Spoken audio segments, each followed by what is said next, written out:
Sometimes being loved isn't love. Sometimes it's just the comfort of the familiar, a routine you didn't even realize you were part of. Jung believed the mind seeks safety first, even if safety comes at the expense of authenticity.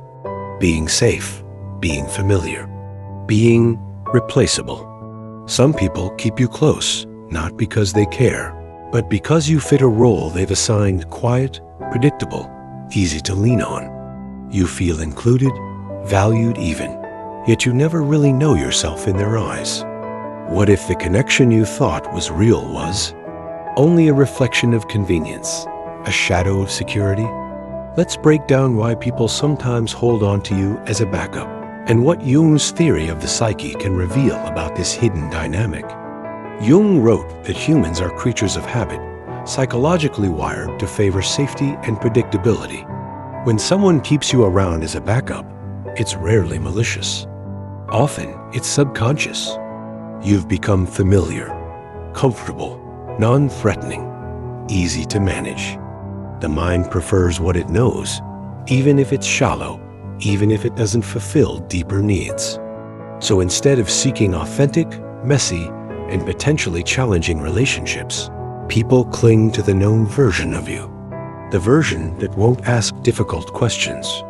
The version that won't demand honesty or depth. This is the comfort zone trap. You are tolerated because you are predictable, safe, and non-confrontational. They don't have to invest energy. They don't have to face their own shadows or uncertainties. And you? You may mistake predictability for care, familiarity for love. Jung reminds us that this is not connection, it's proximity. Familiarity has a subtle power. It lulls you into believing that being needed is the same as being valued. But when your role is safe, predictable, replaceable, your presence is transactional without being overtly stated. People often rely on you emotionally because you are easy to rely on. They do not engage with your full self. They engage with the version that fits neatly into their life script. The danger is subtle. Over time, you adapt to the role, internalizing it without realizing the cage is around you. Your needs shrink to meet their convenience. Your voice softens to avoid disrupting the pattern. And all the while, the person keeping you doesn't even see the full spectrum of who you are. They only see your function, your role in their comfort. Jung would call this projection of their own safety needs onto you, the psyche avoiding disruption, by making the familiar a substitute for true engagement. Behind their politeness, there is often a shadow Jung would recognize: self-protection at the cost of depth. Pretending to care is easier than confronting personal vulnerability. Keeping you close as a backup allows them to maintain a polished persona, a mask that hides discomfort, fear, and the unwillingness to engage fully. They may shower small gestures of affection, but always on their terms and always limited. The shadow whispers, "It is easier to manage what is predictable than what is alive." So the emotional convenience is a quiet negotiation. You provide a sense of attachment. They provide minimal risk. And when the first challenge arises conflict, request, or difference of opinion, they withdraw. You are left questioning yourself, wondering if it was ever real. The truth? It was real, but only in the context of their safety, not yours. Jung would say relationships have invisible hierarchies. Some people place you at the top of their attention when it's convenient. Other times, they lower you to the backup shelf without a word. These hierarchies are unconscious, shaped by fear, projection, and desire for control. When you are in the backup slot, the attachment is conditional. You are rewarded for compliance and familiarity. You are ignored when you challenge comfort. The mind of the other person rarely integrates the shadow fully, so they maintain this hierarchy silently. You sense inconsistency. You feel tension. Yet their charm and brief attention keep you tethered. It's not cruelty, it's human limitation. The danger lies in mistaking conditional presence for unconditional care. Every person wears a mask to negotiate life, but when the mask dominates, the soul is hidden. Those who keep you as a backup often rely on masks heavily. Polite smiles, encouraging words, or fleeting affection, they serve a dual purpose: protecting their shadow, preserving their comfort zone. The mask allows them to appear caring without the emotional cost of authenticity. You see attention, but not intention. You see presence, but not depth. And Jung reminds us, the mask is never malicious, but it's rarely revealing. People may not even know the full extent of what they hide behind it. And because humans instinctively respond to kindness, the mask convinces both parties that the connection is real, even when it is performative. Projection fuels the dynamic of backup relationships. They project fears, insecurities, or unmet needs onto you, assigning a role without saying it aloud. You exist to provide stability, their unconscious mind tells them. You exist to fill a gap without challenging me. Jung noted that projection is not deception, it is avoidance. They avoid confronting what they fear in themselves: rejection, inadequacy, unpredictability. Keeping you as a backup allows them to experience attachment safely. You are not the villain. You are not the problem.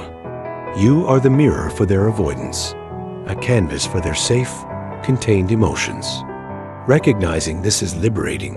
It separates their shadow from your worth. Consistency is the truest measure of authentic connection. But in a backup dynamic, the illusion of care is engineered. They respond when convenient. They withdraw when challenged. The mind tricks itself into believing small gestures represent depth. Jung would describe this as the psyche favoring illusion over reality to avoid discomfort. You feel warmth in brief windows, a spike of attention that convinces the mind you are seen. But when the performance ends, emptiness returns. And yet, because emotional brains are pattern-seeking, we chase these fleeting signals repeatedly. We mistake intermittent acknowledgement for genuine attachment. Understanding this pattern is the first step toward escaping it. Conditional presence is the hallmark of a backup connection. You exist in the person's orbit only if you remain safe, compliant, and familiar. Any deviation threatens their comfort zone, activating withdrawal, distance, or subtle critique. This isn't always conscious. It's the psyche maintaining equilibrium. Jung believed that integration of shadow leads to authentic presence. Absence of integration leads to conditionality. You are praised when convenient. You are tolerated when compliant.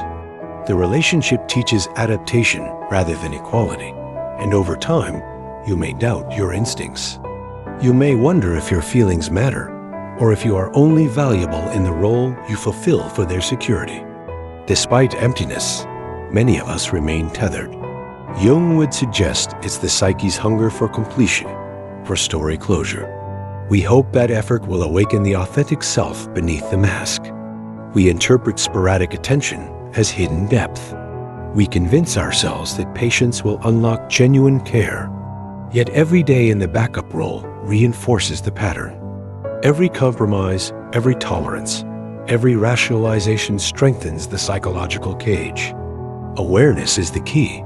Conscious recognition that proximity and affection do not equal soul-level connection.